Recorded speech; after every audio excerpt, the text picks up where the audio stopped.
Yesterday, I sent out 33 letters to mayors around this country. I think 3 or 4 of them were in California alone, not surprising.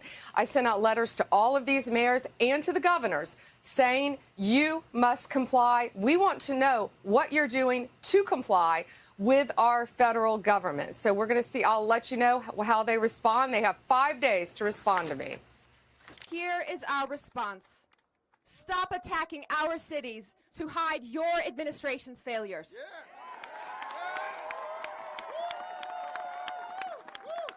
Unlike the Trump administration, Boston follows the law.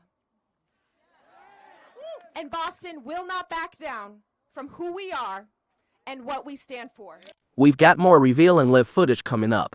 But what we just saw was more than a policy dispute. It was a warning shot. A letter from the Attorney General wasn't just words on paper.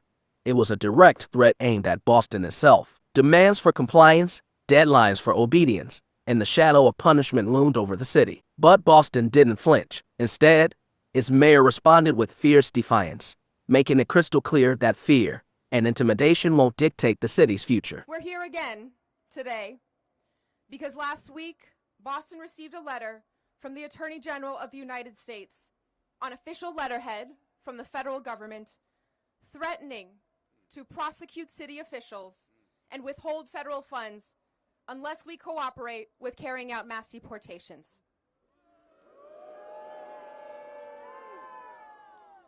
At a time when this federal administration is already causing so much fear and harm in our communities, these threats are serious and consequential. But our same communities have told me loud and clear that silence in the face of oppression is not an option.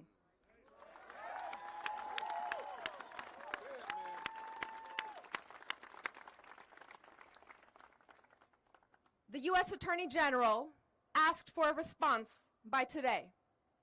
So here it is.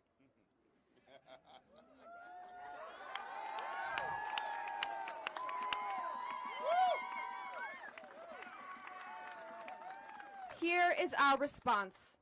Stop attacking our cities to hide your administration's failures.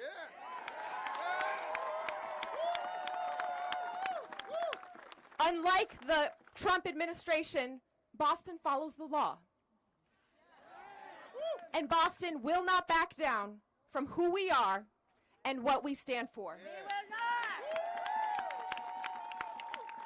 We will not back away from our community that has made us the safest major city in the country and a leading example of why cities around the country make this country safer, healthier, and more prosperous for all Americans.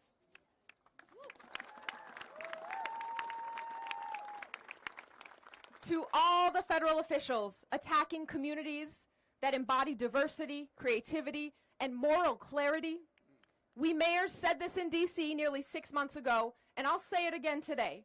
You are wrong on the law, and you are wrong on safety.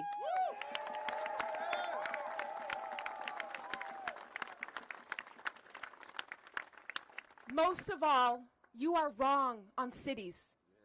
The cities that live in your minds are totally foreign to the residents living in our cities. And we are picking up the pieces of your failures to deliver on your promises. What we witnessed was a city refusing to be defined by fear and aesthetic. At the very moment Washington tried to slash funding and sow division, Boston chose a different path. The mayor showcased what true leadership looks like, investing in education, creating jobs for young people, and building stronger communities. This wasn't just about survival.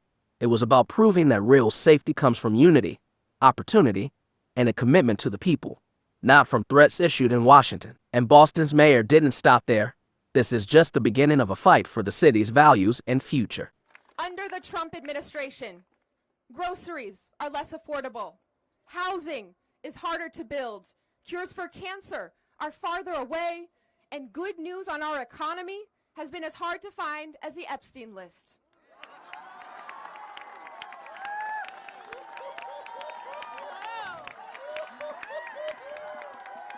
But as always, cities are doing everything we can to protect our residents and keep moving forward. While you are cutting health care and food assistance for our families, Boston has launched new coalitions to connect residents to fresh food, stable housing, and job training to build healthy, long lives.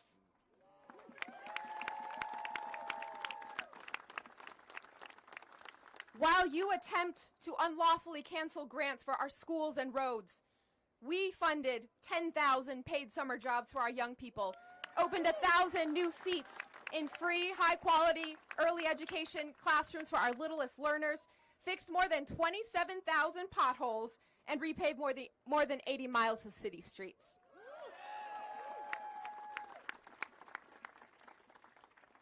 While you're slashing funding for our universities, hospitals, and research institutions, Boston is building pathways to community college and UMass Boston, joining with industry to train hundreds of residents for careers in life sciences and clean energy, and partnering with our city's largest employers to double the size of our health careers high school.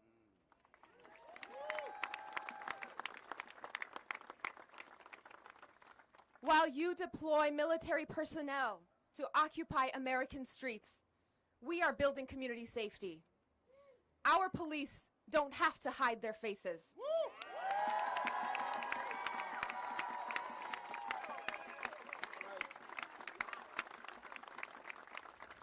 Boston police do not hide their faces because they are members of our community. Our officers keep us safe by getting to know our residents, not working to remove them. Back in June, the City of Boston filed a Freedom of Information request with ICE, demanding the bare minimum. What we just heard was history itself rising in Boston's defense. This city has always been a battleground for freedom, a cradle for schools, and the spark of revolutions. Today, standing shoulder to shoulder with veterans, teachers, workers, and families, Boston reminded the nation that cities aren't the enemy. They're the heartbeat of America. Once again, Boston declared it will never back down, never bow to tyranny, and never stop fueling the American dream. What are your thoughts? Drop them in the comments. If this video moved you, hit that subscribe button. Our next one promises to be even more provocative.